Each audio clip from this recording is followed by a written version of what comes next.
Soomaaliya mudane Axmed Maxamed Maxamuud Siilaanyo ayaa ka qayb galay tukashada salaad roobdoon oo guud ahaanba laga tukaday maanta gobolada iyo degmooyinka dalka Soomaaliland. In ka badan 10 wasiir oo ka tirsan xukuumadda Soomaaliland ayaa kulan la yeeshay gudoomiyaasha gobolada Soomaaliland. kulankaasi oo saacado qaatay ayaa ka qabsoomay xarunta wasaaradda arrimaha gudaha ee magaalada Hargeysa. sarkaalkii kooxda SSC u qaabilsanaa arrimaha bulshada ayaa ka soo goostay kooxdaasi isla markaana soo galay dhinaca Soomaaliland isaga oo wata gaadiid technico iyo ciidanba. faahfaahin ka bixiyay sababta keentay goosashadiisa. gudoomiye ku-xigeenka gobolka Sool iyo qaar ka mid ah saraakiisha ciidamada Soomaaliland ee gobolkaasi Sool ku sugan ayaa ka xog waramay dilkii xalay loo geystay gudoomiyaha maxkamadda gobolka Sool. mayrooyada magaalooyinka waaweyn ee dalkani Soomaaliland ayaa kulan ballaaran uu ka bilaabmay magaalada Berbera ee xarunta gobolka Saaxil. dawladda ku meel gaarka ah ee dalkaasi Soomaaliya iyo qaar ka mid ah ganacsatada waaweyn ee dalkaasi Soomaaliya ku dhaqan gobolka Banaadir ayaa bilaabay hawlgallo ama dhaqdhaqaaqyo ay ku taageerayaan ciidamada dawladda ku meel gaarka ee ku sugan aagaga hore ee dagaalka. qaar ka mid ah mudanayaasha baarlamaanka dawladda ku meel gaarka ee dalkaasi Soomaaliya ayaa ugu baaqay dawladda in ay aqoonsato gobol cusub oo la yiraahdo Cawl oo laga dhawaaqay magaalada Muqdisho ee xarunta gobolka Banaadir. daawadayaal intaasna waa qaar ka mid ah qodobadii warkaan idin haynay ugu dar corona balse imkiya haatan ku soo dhawaada warkii oo faahfaahsan. madaxweynaha jamhuuriyadda Soomaaliland mudane Axmed Maxamed Maxamuud Siilaanyo ayaa ka qayb galay tukashada salaad roobdoon oo ay guud ahaanba dadweynaha reer Soomaaliland ee ku kala dhaqan gobolada iyo degmooyinka dalkani ay u dareereen maanta. waa kan wariye Xamse Cali Bulbul oo isna salaadaasi tukashada ah ka qayb galay. dadweyne tiro badan ayaa iskugu soo baxay salaadii roobdoonta maanta goromada waaweyn iyo masaajidada kuwaas oo alla ku bariyeen roob u shubo.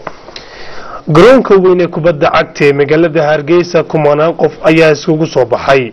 waxaana salaada roobdoon kala tukaday madaxweynaha Soomaaliland mudane Axmed Maxamed Maxamuud Siilaanyo xubno ka mid ah golihiisa wasiirada culamo diin haween dhalinyaro iyo dadweyne kale.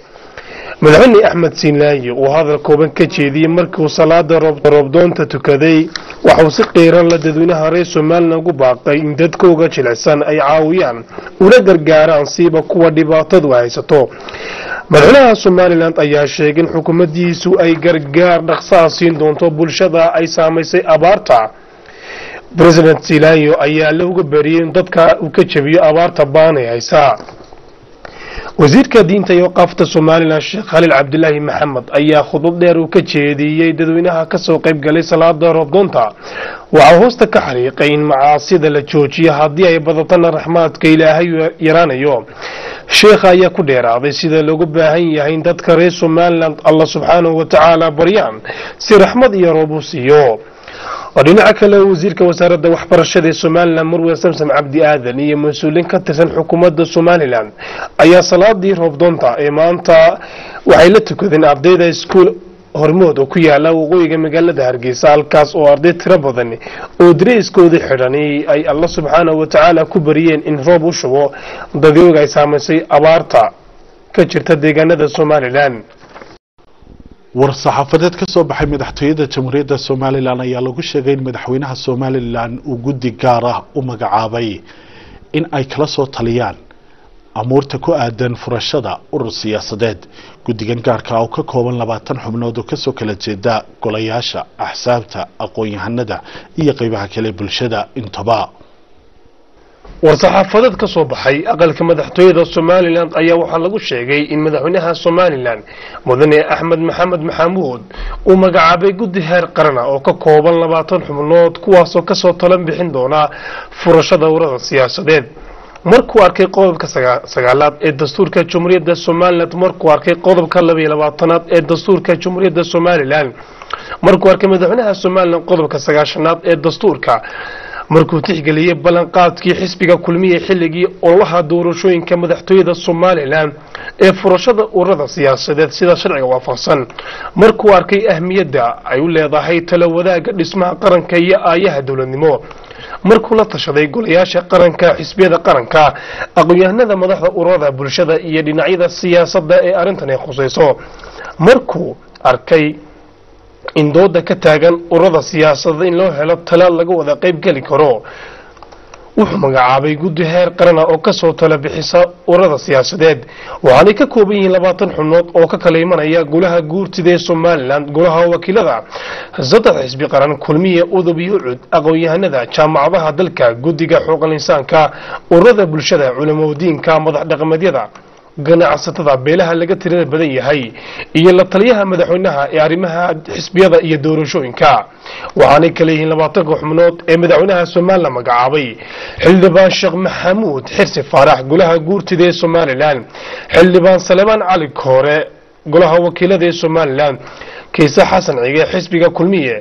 Caalam Cumar Ileeye xisbiga kulmiye Cabdullaahi Saciid Dheere xisbiga ucud Xasan Xuseen Codire xisbiga ucud محمد سعيد محمد حزب أضم يوسف عيسى طلاب حزب أضم برخة جامع حرسي بيلها لقى تريد بدنيا هي بروفيسور حسين حسن قولين أقويهن دكتور محمد عثمان فضل أقويهن محمد عبد الله دعالة جامع ضها آمنة عبد الله أحمد قدقة حقوق الإنسان كا خضر نور وعبدي ورد بلشدة صنيع كرتون شق حسن عبدي ورد بلشدة النقاد جامع محمود عقال قناع ستضع شيخ ألمس شيخ يحيى علماء سلطان أحمد ظاهر مدح دقاميدا دكتور محمد رشيش حسن لطليها مدحونها سومالان اعتراف رادنتا محمد موسى بس لطليها مدحونها سومالان قد كان وحا الله الساري أي اللي يقولي ورصحافدتك كصوب بحي مدحتويدا سومالان كو cilmi baadhis ray ururin iyo dooda la xidhiidha rabitaanka bulshada ee ururada siyaasadeed inay ka soo tala bixiyaan baahida sharci ee ku gadaaman ururada siyaasadda iyo adkeynta hannaanka dimuqraadiyadda ee ka hirgalay Jamhuuriyadda Soomaaliland daraasad ku saabsan duruufaha siyaasadeed dhaqaale iyo nabadgelyo ee saameynta ay ku yeelan karo ururada siyaasadeed guddigani waxay waajibkan ku gudanayaan muddo dhan 12 maalmood gudahood laga bilaabo maalinta la baahiyo guddigu waxay xilkeeda u gudanayaan sida waafaqsan dastuurka qaranka iyo xeerarka ka farcama guddigu waxay iska dooranayaan gudoomiye iyo gudoomiye ku xigeen gudoomiyuhu wuxuu yeelanayaa cod hal dheeriya hadii tirada isla kaato ilaahay guddigani la kaashanayso xulgadashadeeda ayaa waxa lagu yiri war saxaafadeedka ka soo baxay aqalka madaxtooyada Soomaaliland komishanka qaranka akademiyada nabadda iyo horumarka jaamacadaha dalka sharci yaqaano waxgaradka bulshada iyo cidii kale ee laga maarmi kari waayo warsaxaafadeedka waxaa ku sixnaa afayeenka madaxtooyada Soomaaliland Cabdullaahi Maxamed Daahir Cakuse in ka badan 10 wasiir oo ka tirsan xukuumadda Soomaaliland ayaa kulan la yeeshay gudoomiyaasha gobolada dalkan Soomaaliland kulankaasi oo qaatay saacado isla markaana ka qabsoomay xarunta wasaaradda arrimaha gudaha ee dalka Soomaaliland ee magaalada Hargeysa waxa nooga qayb galay wariye Xamse Cali Bolobol mar kale waa kan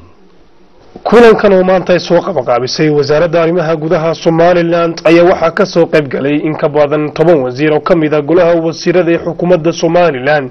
iyo gudoomiyaasha gobolada Soomaaliland wasiirka arrimaha gudaha Soomaaliland Dr. Maxamed Cabdi Gaboose oo furutaankii kulankaasi ka hadlay ayaa sheegay inay noqonayso kulankii ugu horeeyay labada dhinac ay isku soo hor fadhiistaan taasoo ujeedadiisu ay tahay isbarasho iyo in wasaaradaha dawladda iyo gudoomiyaasha goboladu iskaashi iyo wada shaqeyn ay wada yeelan lahaayeen wasiiradii kulankaasi ka hadlay waxa kamid ahaa wasiirka maaliyadda wasiirka waxbarashada wasiirka caafimaadka wasiirka beeraha wasiirka khayraadka badda iyo kalluumaysiga wasiirka macdanta iyo biyaha wasiirka walaha guud wasiirka diinta iyo waqafta wasiirka shaqada iyo shaqaalaha iyo wasiirka qorsheynta Soomaaliland dhamaantood si weyn waxay ugu nuucnuusadeen sida looga baahan yahay in wasaaradaha dawladda iyo gudoomiyaasha gobolada Soomaaliland ay wada shaqeyn fiican ka wada yeelan lahaayeen sidii loo horumarin lahaa gobolada Soomaaliland waxaan ugu baaqin cashuurta ururinta iyo adkeynta nabadgelyada horumarinta mashaariicda gobolada ay maamulaan sidii loo hagaajin lahaa tayeynta waxbarashada iyo wax soo saarka dhinacyada beeraha iyo biyahaba gudoomiyaasheena soo maray waxaan u maleynayaa waxa ugu caansan hadda jeer carabka lagu dhiftaa ninkii loo jiray dalka waxa lagu xasuustaa runtii wuxuu ka sameeyay maxay raahdaa goboladii togdheer iyo Hargeysa yawda marka waxaan isleeyahay hadii soo sidii u dadaalay isaga waxaan u maleynayaa dhaqaale badan looga keenin maxay raahdaa xamar inagu inaga warin jir wuxuu wax ku qabtay lagu xasuustaa maanta diyaarna waan idin ahay inaan ilaa heer tuulo idin la shaqeeyo oo runtii ay meel walba iskuulladu ay u baahan yihiin inaan isla qorsheyno marka aad baad mahadsantihiin waxaan reeli jeclay halkan inaan idinka sheego arrinta biyaha ku saabsan in aanu doonayno si aan magaranaysaa baahida weyn ee taalla dawladda dhexe sida wax uga qaban lahayd gobolada iyo deegaamada inaan awoodii maamulka biyaha ee dalka bal intaynu horta ka baxin dhibaatooyinka badan ee xagga ku saabsan horumarka biyaha wasaaradda ahaan la soo wareegno in aad ka wada mas'uul tihiin waxyaalahaas oo dhan oo kolka la samaynayo miisaaniyadana bal insha Allah tan waxaanu hayn yar qarbaqar baanu hayna wixii dambe aan ku xisaabtano goboladu mid walba miisaanka ay leedahay iyo sida muxuu ahaa wax u qaban karto dada la iskugu keen yeeray waxa weeye si aynu u samayn lahayn dhaqaalaan ku dhaqaaqno ku shaqayn dhaqaale ay ku shaqeeyaan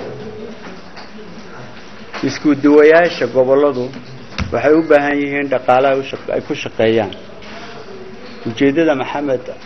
xaasha iskugu keen yeeray waxa weeye si aynu dhaqaalahan aynu abuuri lahayn warshad cusub oo sifaysa biyaha lana yidhaahdo samsam ayaa